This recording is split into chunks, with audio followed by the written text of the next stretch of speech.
ನಮಸ್ತೆ. ಬಾಲಕಾಂಡ ಪುಸ್ತಕವನ್ನು ನಾವು ಇಷ್ಟು ದಿನ ಓದಿದ್ದೀವಿ. ಈಗ ಬಾಲಕಾಂಡದ ಬಗ್ಗೆ ಅದನ್ನು ಬರೆದಿರುವಂತಹ ಲೇಖಕರು ಜಗದೀಶ ಶರ್ಮಾ ಸಂಪಾಸರ್ ಅವರೇ. ಈ ಒಂದು ಬಾಲಕಾಂಡ ಯಾಕೆ ಬರೆದ್ರು, ಅವ್ರಿಗೆ ಹೇಗೆ ಐಡಿಯಾ ಬಂತು ಅನ್ನೋದನ್ನು ಅವರು ನಮ್ಮ ಜೊತೆ ಹಂಚ್ಕೊಂಡಿದ್ದಾರೆ.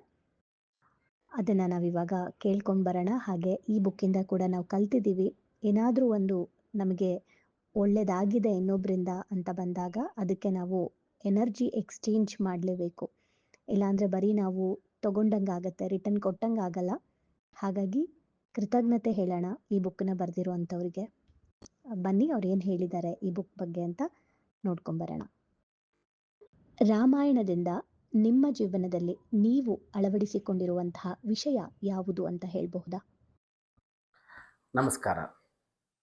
ರಾಮಾಯಣದಿಂದ ಏನನ್ನು ಅಳವಡಿಸಿಕೊಂಡಿರೋದು ಅಂತ ಕೇಳಿದರೆ, ಈ ಪ್ರಶ್ನೆಗೆ ಒಂದು ಅಂಶದ ಉತ್ತರ ಕೊಡೋದು ಕಷ್ಟ. ಯಾಕೆಂದರೆ ರಾಮಾಯಣ ಅನ್ನೋದೇ ಒಂದು ಸ್ಫೂರ್ತಿಯ ಸಾಗರ. ಅಲ್ಲಿ ಅದೆಷ್ಟು ಸ್ಫೂರ್ತಿಗಳಿವೆ ಅಂತ ಅಂದರೆ ಲೆಕ್ಕ ಹಾಕಿ ಮುಗಿಯಲಾರದಷ್ಟು. ಸಮುದ್ರದ ದಡದಲ್ಲಿ ನಿಂತು ತೆರೆಯಷ್ಟು ಅಂತ ಎಣಿಸಿದಂತೆ ಅದು.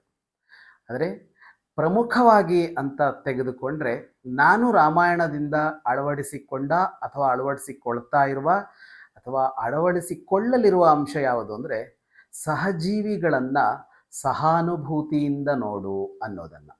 ಸಹಾನುಭೂತಿ ಅಂದರೆ ಕನ್ನಡದಲ್ಲಿ ಕರುಣೆ ಅನ್ನುವ ಅರ್ಥ ಇದೆ. ವಾಸ್ತವವಾಗಿ ಆ ಶಬ್ದಕ್ಕೆ ಕರುಣೆ ಅಂತ ಅರ್ಥ ಅಲ್ಲ. ಅನುಭೂತಿ ಅಂದರೆ ಅನುಭವ, ಸಹಾನುಭೂತಿ ಅಂದರೆ ಸಹ ಅನುಭವ. ಹಾಗಂದರೆ ಎದುರಿನಲ್ಲಿರುವ ವ್ಯಕ್ತಿಯ ಅನುಭವ ಯಾವುದೋ ಆ ಅನುಭವವನ್ನು ನಾವು ನಮ್ಮದಾಗಿಸಿಕೊಂಡು ವರ್ತಿಸಬೇಕು ಅಂತ. ಸಹಾನುಭೂತಿಯಿಂದ ವರ್ತಿಸೋದು ಅಂದರೆ ಅದು. ಹೇಗಾಗಿರುತ್ತೆ ಬದುಕು ಅಂತ ಅಂದರೆ, ನಾವು ನಮ್ಮ ಯೋಚನೆಯನ್ನು ಮಾತ್ರ ಮಾಡ್ತೀವಿ. ನಮ್ಮ ಚಿಂತನೆ, ನಮ್ಮ ಅನುಕೂಲ, ನಮ್ಮ ಅವಶ್ಯಕತೆ, ನಮ್ಮ ಸೌಕರ್ಯ ಇವುಗಳ ಆಧಾರದ ಮೇಲೆ ಸುತ್ತ ಇರುವ ಜನರನ್ನು ನೋಡ್ತಾ ಇರ್ತೀವಿ. ಆದರೆ ರಾಮಾಯಣ ನನಗೆ ಕಲಿಸಿದ್ದೇನನ್ನ ಅಂದರೆ, ಹಾಗೆ ನೋಡಬೇಡ. ಎದುರಿನವನ ಅನುಭವ ಏನು ಅಂತ ನೋಡು, ಅವನ ಮನಸ್ಥಿತಿ ಏನು ಅಂತ ನೋಡು, ಅವನ ಪರಿಸ್ಥಿತಿ ಏನು ಅಂತ ನೋಡು, ಅದಕ್ಕನುಗುಣವಾಗಿ ಅವನ ಜೊತೆಗೆ ವರ್ತಿಸು ಅಂತ. ಯಾರೋ ಒಬ್ಬ ಸಿಟ್ಟಾಗ್ತಾನೆ ನಮ್ಮ ಮೇಲೆ, ಯಾರೋ ಒಬ್ಬ ಬೇಸರಗೊಳ್ತಾನೆ ಅಂತ ಅಂದಾಗ ಆ ಸಿಟ್ಟು ಮಾಡಿದ್ದು ಸರಿಯಾ, ಬೇಸರಗೊಂಡಿದ್ದು ಸರಿಯಾ ಅನ್ನುವ ವಿಮರ್ಶೆಗಿಂತ ಅವನಿಗೆ ಸಿಟ್ಟು ಬರುವಂಥದ್ದು ಅವನ ಮನಸ್ಸಿನಲ್ಲಿ ಏನಾಗಿರ್ಬೋದು, ಯಾಕಾಗಾಯಿತು, ಅವನ ಅವತ್ತಿನ ದಿನ ಮೂಡ್ ಕೆಟ್ಟಿರ್ಬೋದು, ಅವನಿಗೆ ಇನ್ಯಾವುದೋ ನೋವು ಕಾಡಿರಬಹುದು, ಅವನಿಗೆ ಅವನದ್ದೇ ಆದ ಕಷ್ಟ ಇದ್ದಿರಬಹುದು. ಎಂಥವನಿಗೂ ಕಷ್ಟ ಇರುತ್ತೆ, ಆಗರ್ಭ ಶ್ರೀಮಂತನಿಗೂ ಕಷ್ಟ ಇರುತ್ತೆ, ಬಡವನಿಗೂ ಕಷ್ಟ ಇರುತ್ತೆ. ಹೀಗೆ ಪ್ರತಿಯೊಬ್ಬ ವ್ಯಕ್ತಿಯ ವರ್ತನೆಗಳಲ್ಲಿ ಆ ವರ್ತನೆ ಅವನಲ್ಲಿ ಯಾಕೆ ಮೂಡಿತು ಅಂತ ನೋಡೋದಕ್ಕೆ ಆರಂಭಿಸಿದರೆ ಪ್ರಾಯಶಃ ನಮಗೆ ಯಾರ ಜೊತೆಗೂ ಕ್ಲಾಶ್ ಇರಲ್ಲ. ಅದಕ್ಕಿಂತ ಮುಖ್ಯವಾಗಿ ನಾವು ಶಾಂತವಾಗಿರ್ತೀವಿ. ಯಾಕೆಂದರೆ ಬೇರೆಯವರೊಡನೆ ನಾವು ಹೇಗೆ ವರ್ತಿಸ್ತೀವಿ ಅನ್ನೋದ್ರ ಮೇಲೆ ನಮ್ಮ ಬದುಕಿನ ಶಾಂತಿ ನಿಂತಿರುತ್ತೆ, ನಮ್ಮ ಬದುಕಿನ ನೆಮ್ಮದಿ ನಿಂತಿರುತ್ತೆ. ಅದರಿಂದ ನಾವು ಉಳಿದವರ ಅನುಭವಕ್ಕೆ ಅನುಗುಣವಾಗಿ ವರ್ತಿಸ್ತಾ ಹೋಗಬೇಕು ಅನ್ನೋದನ್ನು ನನಗೆ ರಾಮಾಯಣ ಕಲಿಸ್ತು. ನಾನು ಅಲ್ಲಿಂದ ಕಲಿತಿದ್ದು, ತೆಗೆದುಕೊಂಡದ್ದು. ರಾಮಾಯಣವನ್ನ ಜೀವನಕ್ಕೆ ಕನೆಕ್ಟ್ ಮಾಡಿ ಹೇಳುವ ಐಡಿಯಾ ನಿಮಗೆ ಹೇಗೆ ಬಂತು? ರಾಮಾಯಣವನ್ನು ಬದುಕಿಗೆ ಕನೆಕ್ಟ್ ಮಾಡುವ ಐಡಿಯಾ ಅಂತ ಒಂದು ಹುಟ್ಟಿಕೊಂಡಿದ್ದೇನೂ ಅಲ್ಲ. ರಾಮಾಯಣ ಬದುಕಿಗೆ ಕನೆಕ್ಟ್ ಆಗಿಯೇ ಇರುವಂತಹ ಒಂದು ಕೃತಿ. ನಾನು ಯಾವಾಗ ಮೊಟ್ಟ ಮೊದಲ ಬಾರಿಗೆ ರಾಮಾಯಣವನ್ನು ಓದಿದನೋ ಅಥವಾ ಕೇಳಿದನೋ ಆವಾಗ ಅದು ನನಗೆ ಕನೆಕ್ಟ್ ಆಯಿತು. ನನಗೆ ಕನೆಕ್ಟ್ ಆಯಿತು ಅಂದರೆ ಏನು? ನನ್ನ ಬದುಕಿಗೆ ಕನೆಕ್ಟ್ ಆಯಿತು. ನನ್ನ ಬದುಕಿಗೆ ಕನೆಕ್ಟ್ ಆಯಿತು ಅಂದರೆ ಏನು? ಈ ಕಾಲಕ್ಕೆ ಕನೆಕ್ಟ್ ಆಯಿತು. ಈ ಕಾಲಕ್ಕೆ ಕನೆಕ್ಟ್ ಆಯಿತು ಅಂದರೆ ಏನು? ಎಲ್ಲರ ಬದುಕಿಗೆ ಅದು ಕನೆಕ್ಟ್ ಆಯಿತು ಅಂತ ಅರ್ಥ. ಹಾಗಾಗಿ ರಾಮಾಯಣ ಇರೋದೇ ಹಾಗೆ, ಅದು ಕನೆಕ್ಟ್ ಆಗಿಯೇ ಇರುತ್ತೆ ಅಂತ. ಅದನ್ನು ನೋಡ್ತಾ ಹೋದಾಗ ಎಷ್ಟಿದೆಯಲ್ಲ ಇದರಲ್ಲಿ ಬದುಕಿಗೆ ಬೇಕಾದದ್ದು ಅಂತ ಅನ್ನಿಸ್ತು. ಆದರೆ ಈ ಕೃತಿಯನ್ನು ಬರೆಯೋದಕ್ಕೆ ಐಡಿಯಾ ಅಂತ ತೆಗೆದುಕೊಂಡ್ರೆ, ಈ ಐಡಿಯಾ ಬಂದಿದ್ದು ನಮ್ಮ ಪ್ರಕಾಶಕರಾದ ಜಮೀಲ್ ಅವರಿಗೆ. ಅವರು ನನಗೆ ಹೇಳಿದ್ರು, ರಾಮಾಯಣದ ಸ್ಫೂರ್ತಿಯ ಅಂಶಗಳನ್ನು ತೆಗೆದುಕೊಂಡು ಒಂದು ಕೃತಿ ಬರೆದು ಕೊಡಬಹುದಾ ಅಂತ ಕೇಳಿದ್ರು. ನಾನು ಅದೊಂದು ದೊಡ್ಡ ಸಾಗರ, ಹಲವು ಸ್ಫೂರ್ತಿಗಳಿವೆ ಅಂತ ಬಂದಾಗ ನಾವು ಕುಳಿತು ಮಾತನಾಡಿಕೊಂಡ್ವಿ.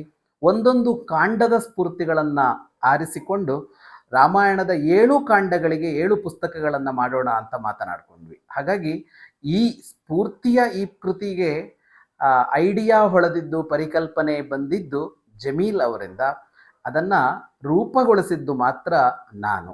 ಆದರೆ ರಾಮಾಯಣವೇ ಕನೆಕ್ಟ್ ಆದ ಕೃತಿ ಅನ್ನೋದೇ ನನ್ನ ನಿಲುವು. ಪುಸ್ತಕಗಳನ್ನು ಓದುವುದರ ಜೊತೆ ಅದನ್ನು ನಾವು ನಮ್ಮ ಜೀವನಕ್ಕೆ ಕನೆಕ್ಟ್ ಮಾಡ್ತಾ ಮಾಡ್ತಾ ಅಳವಡಿಸ್ಕೊಳ್ಳೋದು ಹೇಗೆ? ಪುಸ್ತಕಗಳನ್ನು ಓದುವುದಲ್ಲದೆ ಬದುಕಿಗೆ ಕನೆಕ್ಟ್ ಮಾಡಿಕೊಳ್ಳೋದು ಹೇಗೆ ಅಂತ ಕೇಳಿದರೆ, ಈ ಪ್ರಶ್ನೆಯಲ್ಲಿ ಒಂದು ಸೊಗಸಿದೆ ಅಂತ ನನಗನ್ಸುತ್ತೆ.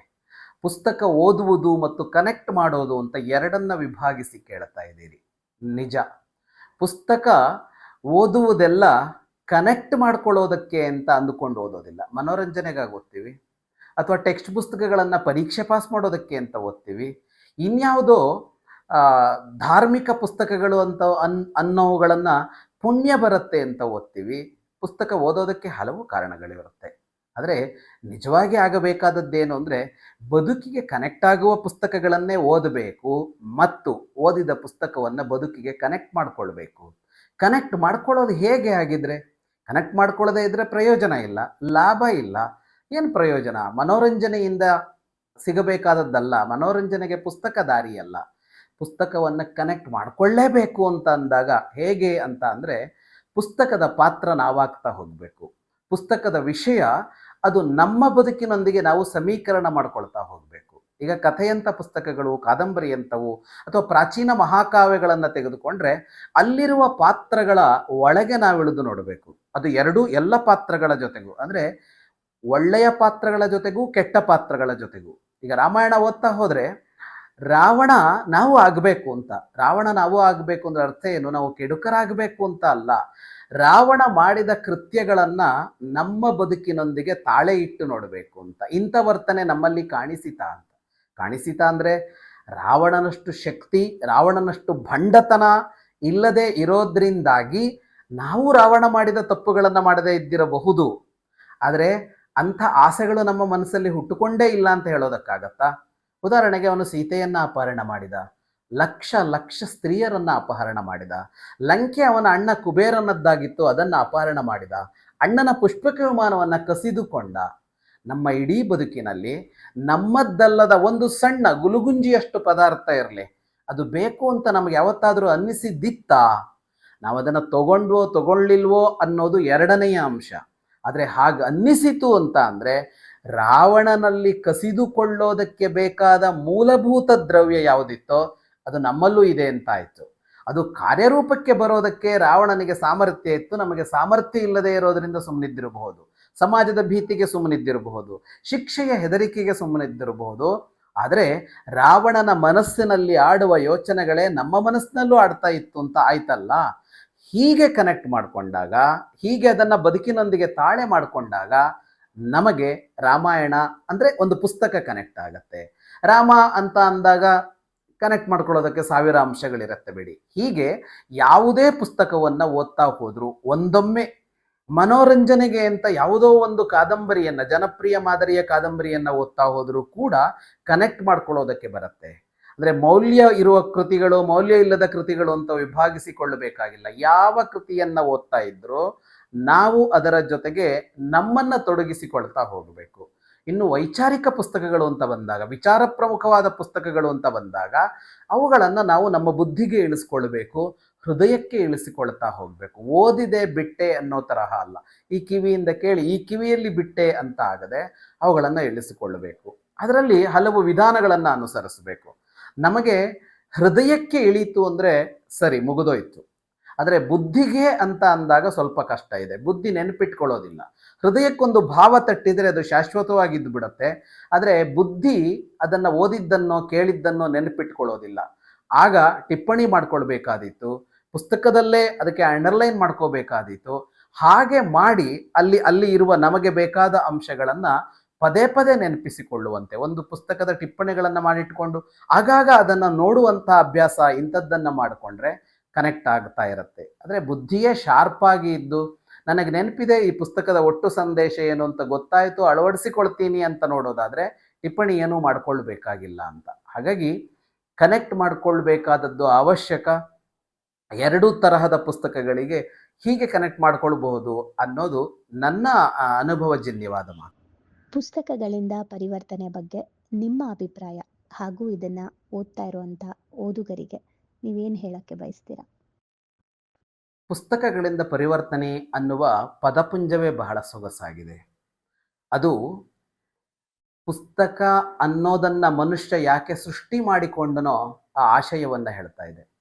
ನಮ್ಮ ಪ್ರಾಚೀನ ಮನುಷ್ಯ ಯಾಕೆ ಕೃತಿಗಳನ್ನು ರಚಿಸಿದ, ಯಾಕೆ ಸಾಹಿತ್ಯ ಅನ್ನೋದೊಂದು ಬದುಕಿಗೆ ಬೇಕು ಅಂತ ಅವನು ಆಲೋಚಿಸಿದ, ಮತ್ತು ಮಾನವ ಜನಾಂಗದ ಸುದೀರ್ಘ ಇತಿಹಾಸದಲ್ಲಿ ಅದು ಯಾವ ದೇಶ ಇರಲಿ, ಯಾವ ಭಾಷೆ ಇರಲಿ, ಕೋಟಿ ಕೋಟಿ ಪುಸ್ತಕಗಳನ್ನು ಯಾಕೆ ಸೃಷ್ಟಿಸಿಕೊಂಡ ಅಂದರೆ ಪುಸ್ತಕಗಳು ಬದಲಾವಣೆಯನ್ನು ತರ್ತವೆ ಅನ್ನುವ ಕಾರಣಕ್ಕಾಗಿಯೇ ಅವನು ಸಾಹಿತ್ಯ ಅನ್ನುವ ಒಂದು ವಿಧಾನವನ್ನು ಸೃಷ್ಟಿ ಮಾಡಿಕೊಂಡಿದ್ದು ಅಂತ. ಹಾಗಾಗಿ ಪುಸ್ತಕಗಳಿಂದ ಪರಿವರ್ತನೆ ಅಂತ ಅಂದರೆ ಸಾಹಿತ್ಯದ ಮೂಲ ಉದ್ದೇಶ ಯಾವುದೋ ಅದನ್ನೇ ಹೇಳಿದಂತಾಯಿತು.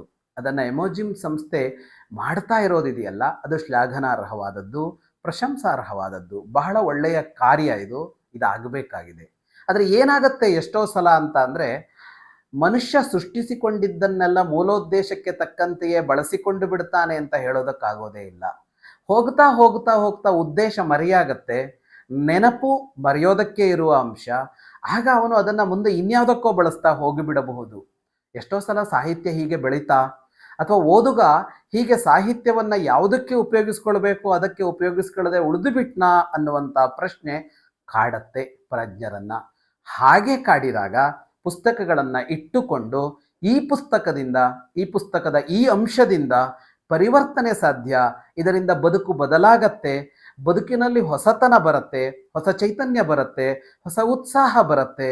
ಬದುಕಿನ ಕಷ್ಟ ನಷ್ಟ ಗಳನ್ನು ಕಳೆದುಕೊಂಡು ಬದುಕಿನ ಬೇಗುದಿಗಳನ್ನು ಮೆಟ್ಟಿ ನಿಂತು ಪುಸ್ತಕದಿಂದ ಸ್ಫೂರ್ತಿ ಪಡೆದು ಪುಸ್ತಕದಿಂದ ಅರಿವು ಪಡೆದು ಬದುಕನ್ನು ಹೊಸದಾಗಿ ಕಟ್ಟಿಕೊಳ್ಳೋದಕ್ಕೆ ಯಾವ ಹೊತ್ತಿಗೂ ಸಾಧ್ಯ ಆಗತ್ತೆ ಅನ್ನೋದಿದೆಯಲ್ಲ, ಅದನ್ನು ಈ ಕಾರ್ಯಕ್ರಮದ ಮೂಲಕ ನೀವು ಬಹಳ ಸೊಗಸಾಗಿ ಮಾಡ್ತಾ ಇದ್ದೀರಿ, ಚೆನ್ನಾಗಿ ಮಾಡ್ತಾ ಇದ್ದೀರಿ. ಹಾಗಾಗಿ ಈ ಕಾರ್ಯಕ್ರಮಕ್ಕೆ ನಾನು ತುಂಬು ಹೃದಯದ ಶುಭಾಶಯಗಳನ್ನು ಹೇಳ್ತಾ ಇದ್ದೇನೆ, ಆಶಂಸನೆಗಳನ್ನು ಸಲ್ಲಿಸ್ತಾ ಇದ್ದೇನೆ.